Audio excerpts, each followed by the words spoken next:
Major Timer. John here. We're doing Resident Evil Revelations, our first portable review, and what better than Resident Evil game for the 3DS? Right. Alright, the story of Resident Evil Revelations takes place between Resident Evil 4 and Resident Evil 5. You take the place of Chris and Jill. You switch off, playing as different characters throughout the chapters, and the main game takes place on a cruise ship. And of course it's infected, not really with zombies, but with these crazy looking They look like monsters. those guys from Resident Evil 4 with all the spikes in them. Yeah, they're just bizarre looking. Especially there's like ones with more spikes and just some Big crazy arms, bosses. Yeah. And they have this weird thing that comes out of their mouth and they suck your face. Chris and Jill are separated, and then later they're trying to meet up with each other, and then also you find out there's this terrorist group called Veltro that is planning a terrorist attack, so you also have to stop that while trying to find your partner. Let's think about this. Is there a Resident Evil game out there where you're not trying to find your partner? No, not really. Or finding somebody, at least. You're always trying to find someone. Yeah. Alright, the gameplay, I would say, is more along like the old school line, the old games, I would say. It's trying to be more horror and puzzle solving than compared to the more action and like adventure type as that they've made the last couple games. Wouldn't you agree? Yeah, definitely when you're on the cruise ship. Yeah, they have a lot of like scenes where they try to have enemies pop out at you. Yeah, like out of the locker or out of the ceiling. Yeah. A lot of things coming out of vents and it's the 3D hunters, and you're playing in the dark. It might scare you.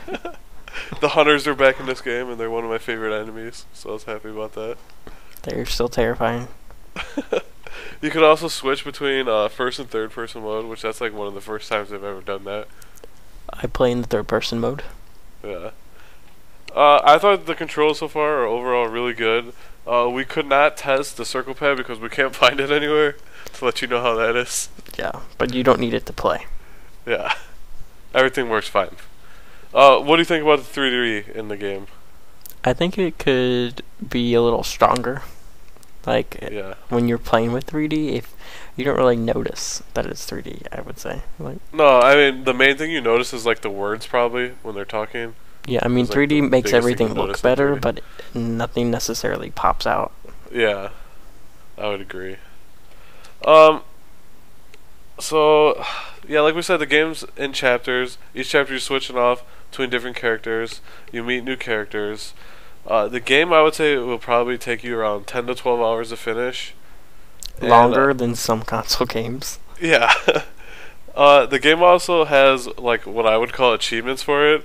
And it's like these awards of things, like you have a set goal, like beat a certain amount of chapters or kill a certain amount of these enemies, and you unlock this achievement, which basically unlocks like a weapon in your game.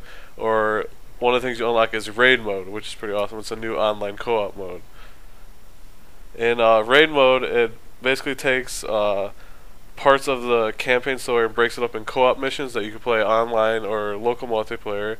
You can play with your friends or just random people, and you level up in it, and you unlock new weapons. It's pretty cool. But I do have to say, if you're going to start playing the raid modes, you want to play them with people around your level. Because, like, for instance, I played one of the earlier maps the other day, and some guy that was like level 20 jumped in the game with me, and he just ran through the whole map and killed everything, and I couldn't do anything the entire mission. And then same goes for I joined someone else's game that was on a very high level, and I had my crappy handgun, and I couldn't kill anything. So you want to kind of stay in your level area in raid mode. Yeah, that's one thing about this game is you can customize your weapons.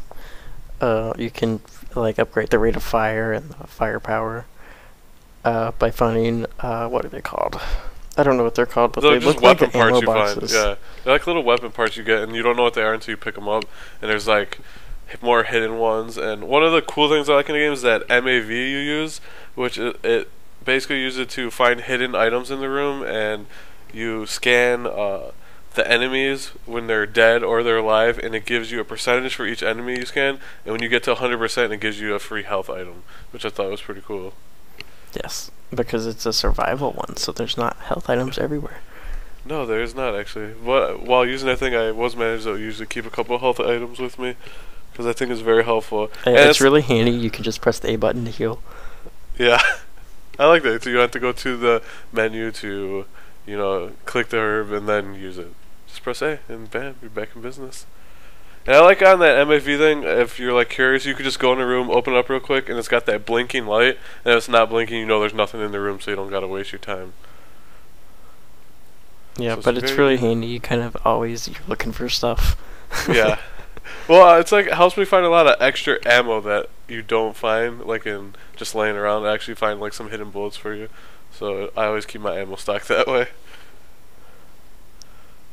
But yeah, anything else you want to say about this game? No, I'd say it's well, they consider it like it's not a spin-off. It's a real Resident Evil game, and I think it definitely feels like that. Yeah, I would have to say it's probably my favorite Resident Evil game to come out in the last couple ones. Better than some of the console ones. Yeah, I'd say it's just as good. Yeah. Well, yeah, that'll wrap it up. This has been Major Tom. This was Ranger John.